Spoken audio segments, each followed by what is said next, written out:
Iran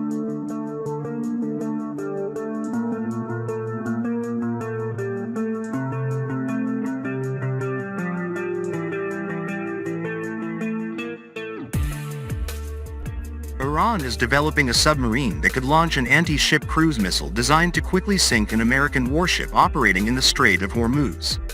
Citing Iranian press reports, the new ONI study, Iranian Naval Forces, A Tale of Two Navies, said development of Tehran's new BSAT class of diesel-electric attack submarine will include an anti-ship cruise missile, ASCM, capability.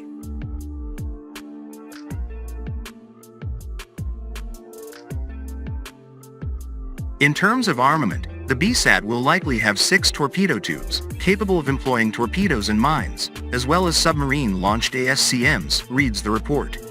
While ONI did not identify a specific missile system for the BSAT, the report's conclusion said the capability would likely emerge in the Iranian fleet over the next 5 years.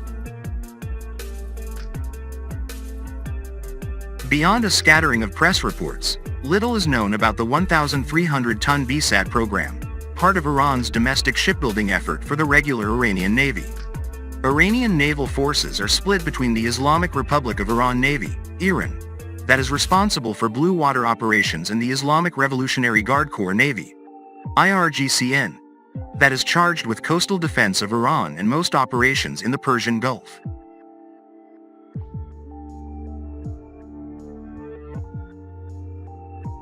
Both operate in the Strait of Hormuz and both count the U.S. Navy as their primary potential adversary. The Iranian development of a submarine-launched anti-ship cruise missile would allow the Iran a better chance of getting closer to a U.S. ship undetected than the IRCGN's fleet of fast attack craft before firing a weapon, giving less time for the threatened ship to react to the attack. For example, the Chinese YJ-18 sub-launched ASCM is a key worry for U.S. forces operating in the Western Pacific in the event of a full-blown war.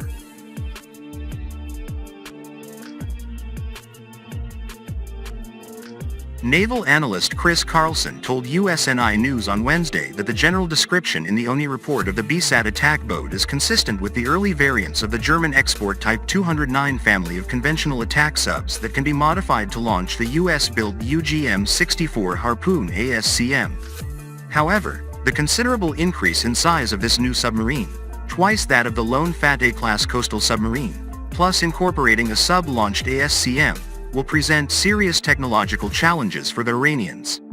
And while they have repeatedly expressed their desire for this capability, Carlson noted the Iranians are notorious for overstaying their abilities. When the Iranians say they're building, take it with a grain of salt, he said. For example, the Iranians have spent years developing the much smaller and less complex 600-ton Fateh-class submarines for coastal defense.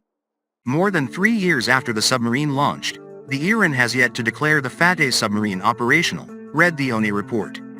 Iran also fields 3 Russian-built Kilo-class submarines it received from Moscow in the 1990s but elected to modernize them domestically. Indications are that the Iran did not include a cruise missile capability. In addition to development of submarine-launched cruise missiles, the report indicated Iran was working to create an overlapping network of land-based anti-ship cruise missiles to put at risk ships operating in the Persian Gulf.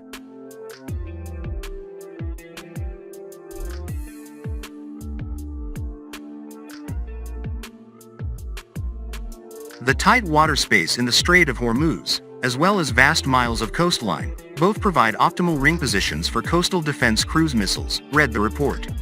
Iran has invested heavily in procurement, research, and production of multiple anti-ship missile systems over the past several years. Iran has developed a family of missiles, based on the Chinese C-802 ASCM, which was in turn based on the French Exocet ASCM, that have ranges of up to 186 miles and cover the entire width of the Persian Gulf. Iran is also working to acquire the supersonic sulfur monosulfide N-26 Yako coastal defense cruise missile capable of ranges of more than 300 miles.